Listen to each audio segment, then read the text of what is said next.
Welcome to the Clampus Vitus trip part 1.5.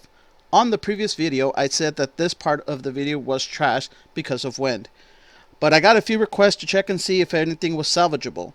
I ended up playing with the video and audio and tried blocking up some background noise, and I even had to raise the volume so you could hear the doctor. So it may be some choppy here or there.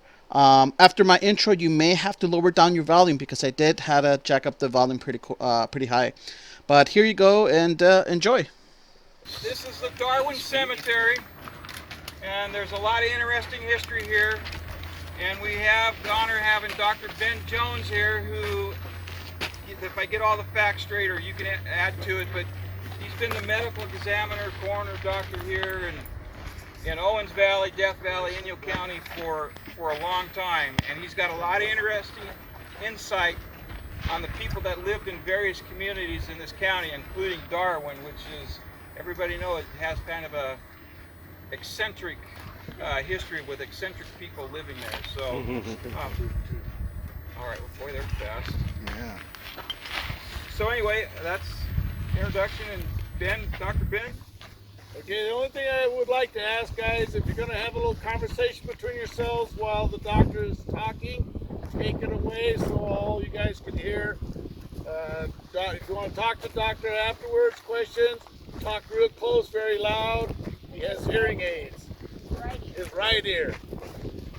Talk real close. Hello, everybody. I hope you can hear me. Yeah. Hello, doctor. Yeah. First, like to mention that my wife Denise wanted to be here today. She had originally a nail appointment scheduled, and then when she decided I'm going to postpone it. I want to be out here to see this safari and unfold.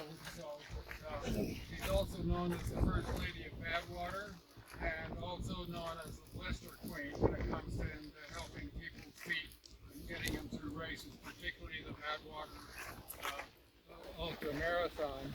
I prepared this about a few weeks ago, and I'm just going to read what I prepared, because if I'm left on my own, I tend to ramble a lot, like Biden and so on. Whoa! Yeah! Satisfactory! Okay, let's see. Duly noted. Okay, I'll start with a disclaimer. Okay. What I'm writing is mostly from my memory when I first moved to Lone Pine in 1963. And I haven't done any Googling to verify anything. And most of the people mentioned were my patients, many of whom became my friends. So I apologize for reading this, but it's the only way I think I can get everything across that I want. Just introducing Darwin itself as a unique little town. In the late 1800s, the minerals mined here were precious at the time. They were lead, silver, and zinc. Silver was the main one, and these minerals were shipped to San Pedro by wagon train. The volume of ore was so great that Los Angeles was founded. There was an ECV clamper boulder with a bronze plaque mounted on it at the Darwin turnoff. You went by it, and if you want to take a better look, it's an interesting read. There is this boulder there with a bronze plaque, and at one time this plaque indicated that at one time Darwin was considered to be the capital of California. That, of course, did not happen. Instead, it underwent many changes over the years. A company called Anaconda came every few decades to rework the tailings, and this was going on during my early practice back in the 60s. When you visit Darwin, make sure you take a driving trip around town if you have time. You'll never see another town like it. Several things will become noticeable off the bat. There are no curbs or sidewalks.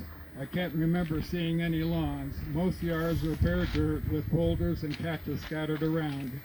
If there is anything decorative, it would be old mining equipment representing what was mostly used in the peak of business. Be sure to drive uphill to see the old empty water tank formerly used by Greville Healy. We'll talk about Greville later. His name would be more appropriately be Greville. Then cruised by the replica of the Tea Kettle Junction Monument, familiar at the racetrack in Death Valley.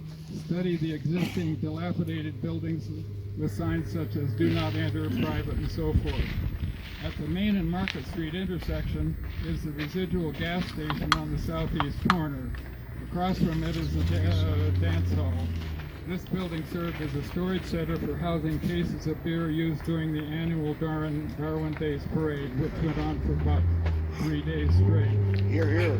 That was the only preparation needed for this period of time. As you go further downhill, you go by the old Chinese coolie caves used during the active mining days. Next is the crossing of Darwin International Airport. From there is a new road which leads to the cemetery. And then this next is about Darwin characters. Since I started medical practice, I inherited most of the population, 50 people, both active and inactive, since 1963. The other 3 MDs in town didn't participate in anything out here in those days. I was the only one. And Darwin characters. Since I started my medical practice, I inherited most of the population, 50 people, both active and inactive. Since 1963, the other 3 MDs in lone time were tapering off. First of all were the Brannigans. Monty Brannigan moved to Darwin back in the 50s to work in the mines, which he did for about 4 decades. After that, he worked for the National Park Service and BLM.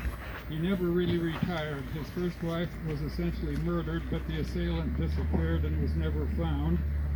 Later, he married Nancy, and in the last few years of his life, he developed cancer of the prostate, which was his demise. Nancy hung around for several years and then moved to Michigan to be his relatives, and I've lost touch with her. The Kellogg's, Maurice and Sarah. Maurice acted as if he lived on the moon. Whenever he needed to pee, he would do it at the nearest pole. This happened on the hospital's front lawn flagpole, which I viewed once from across the street, where I had my office. Oh. When he needed money, he would collect moon rocks from his yard and take them to a local bank and tried to trade them in for cash. They lived in a narrow chalet valley near Darwin, which was then known as Canoga Park for some reason. One winter night, they were driving to their desolate shack. His wife Sarah had the need to have a BM, so he let her out of the car and then kept driving on to his shack. He neglected or forgot to attend to her. She died of hypothermia, becoming another one of my coroner's cases. The Moody's, John and Shirley. John was a very quiet person who usually faded into the background. Shirley, on the other hand, was very active but had an alarming way of getting weird. She worked in the kitchen at Southern Indian Hospital, and one day it was heard that she got bitten by a bat. At first, many who heard about it were more concerned about the condition of the bat and were not concerned with her welfare. It was my duty, however, to provide proper care. The incident was reported to the health department and appropriate measures were taken, and it turned out she didn't have rabies. The Newells, Gordon and Eleanor. The Newells have a home in Carmel Highlands, which is the Beverly Hills of that area. That is where they are half of each year. The other part of the year they spend in Darwin, where they have a second home which looks almost normal for that town. Well, there Gordon creates human-sized sculptures out of large stones and structures that resemble stone head-like pillars. They are on continuous display in their yard. When you drive around, you'll be able to see them and be kind of entertained. Let's see. Well, there, Gordon. Yeah, I already said that. Eleanor just stays quiet most of the time. They also have a son named Hal, who built an underground house lined with hay bales for the sides, and the roof is barely above ground level. It is covered with sod. Heating bills in the winter were greatly reduced. Unfortunately, it burned down several years ago and hasn't been replaced. The Newells, by the way, were related to a previous owner and coach of the Los Angeles Lakers basketball team. the Haskins, Gerald and Rayetta. Gerald was an American native and a war hero who managed every possible job operating the Darwin mine, also called the Ophir mine at that time. And it was, when it was active, he was busy helping with the mining activities, and then many years it closed, and then it would reopen again. His wife, Rayetta, was the female postmaster of Darwin. She operated the gas station at the southeast corner of Main and Market Street. My mother was also my patient, for whom she was very dedicated. Walter Wilson, M.D., was one of the original physicians at Lone Pine and was still active when I moved to Darwin. He had created an office in Darwin and saw many patients there. His motto was, every patient needs surgery, and you just had to find out what the procedure should be. He became very creative and kept the operating room at Southern Indian Hospital humming, and I gave all the anesthetics. I administered many of those anesthetics. Paul Skinner. Paul Skinner did not live in Darwin. He was one of the first persons I met even before I moved to Lone Pine. He was a geologist and did the necessary assay work on the minerals here in that town, and that is until his building burned down. During these years, he would take me out to the hills near Darwin and point out colors in the mountainsides. Each color meant a separate metal could be found there. He would have me look down at the ground and would tell me what gravel represented even. One time he took me up to Jack Stone's mine parking lot, which is forbidden for most people. And by the way, Jack Stone and his wife are the owners of the mine, and there's even a rumor that it might reopen. Used to open and close depending on what the mineral supply was and stuff like that. But anyway, we took a drive up to Jack Stone's mine office parking lot, which is forbidden for most people.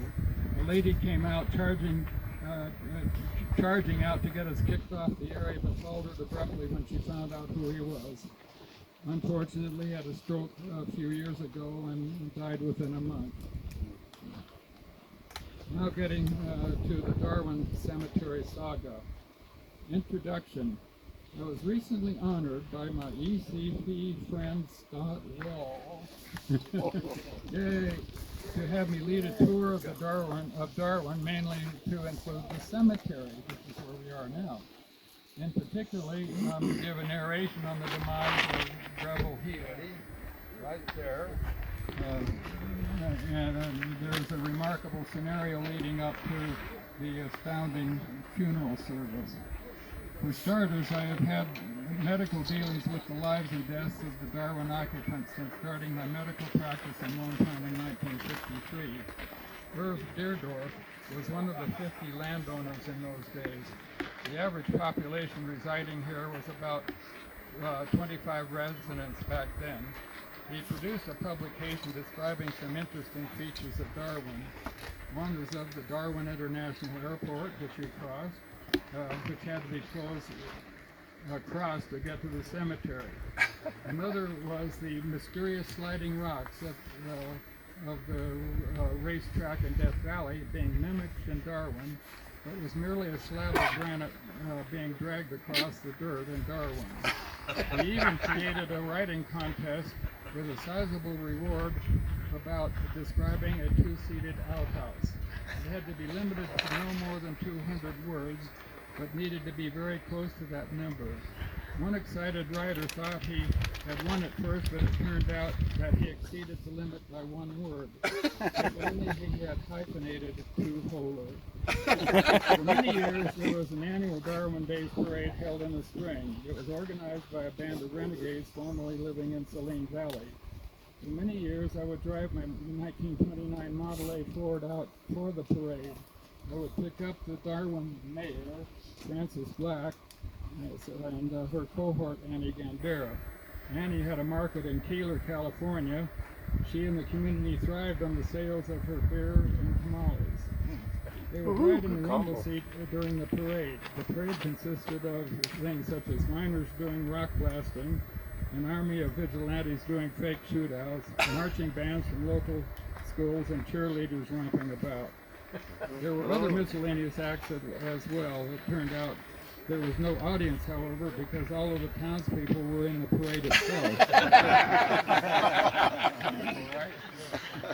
Okay, last page. The beginning of a remarkable story. The players are Greville Healy and his niece Elizabeth Nichols, plus Cindy Hartman and a nearby resident named Larry Red Owl. It turned out the three of them had run out of booze and tobacco. At that emergent point, the three of them went over to Larry's shack, and he instantly provided with them enough alcohol to make it easier for them to get to Lone Pine and prevent a possible case of DTs. They left Darwin, and 6 miles later turned left at the Darwin turnoff onto Highway 190, and after that onto Highway 136. Their typical cruise speed was around 80 miles an hour going through Keeler and beyond. Next they went by Swansea and Dolomite. There was no regard to caution. The next is a shallow valley with a bridge under which the Owen River flows. They continued at the same rate of speed while making a left curve. Before getting to the bridge, the vehicle rolled onto its top. Greville and Elizabeth, who were in the front seats, died instantly of head crunches and became 2 more coroner's cases for me. The next few days after that, the mortician in Lone Pine got busy making arrangements for Greville with the help of his daughter. All she knew was that he wanted to be buried at the Darwin Cemetery. The site was chosen at the farthest corner near some of his former friends. The site next to him belonged to another one of my former patients, Mr. Briggs, whose marker is an old VW engine block. And you can see all the markers going around here, beer cans, wine bottles, whiskey bottles, and stuff like that. Oh, hey. Oh, that'll be good. Okay, now to the funeral service. It was not called a celebration of life in those days. The locals in Darwin had made a coffin using old mine timbers, where his body was placed feet forward in the back of a pickup truck. Think nothing of it. Greville would have loved this. There was no service for Elizabeth Nichols, of which I am aware. And then getting back to Cindy, she was in the back seat of the vehicle I described that had a wreck. She was so relaxed from her drugs and alcohol that she was flung out of an open window and landed on a nearby barbed wire fence. She was able to be extracted by the responders and was shipped to Southern Indian Hospital and then on to Renown Hospital in Reno. She spent 6 months there in the ICU and rehab units. Shortly after she got back home, I saw her at a local market buying a substantial amount of beer and a box of cigarettes. With a month after that, she became another coroner's case, further narrowing down the population of Darwin. Milton R. Jones, MD, also known as Doc Ben. And some of our itinerary will have to be modified according to what people want to do. We had an ER doctor that couldn't get into medical school in the United States, so he became a pharmacist and then something else, and then finally an ER physician. So at the time he was still covering the emergency room at Southern Indian Hospital. And okay. I'm trying too hard. So when it time to take care of her body, he saved everything and then put it in a jar. Year after year, the inspector would come by, go for about 7 years in a row, and say, "You've got to get rid of Shirley." The stories go on and on, so I don't want to keep her standing for longer than about 15 minutes. So I think I was do what I was trying to do. And, so what do we do from that? Satisfactory! And so recorded. Thank you, Dr. Jones and Mrs. Jones in Pumpkin. Kimba. So you guys know, the first group already heard this, and we've already briefed everybody.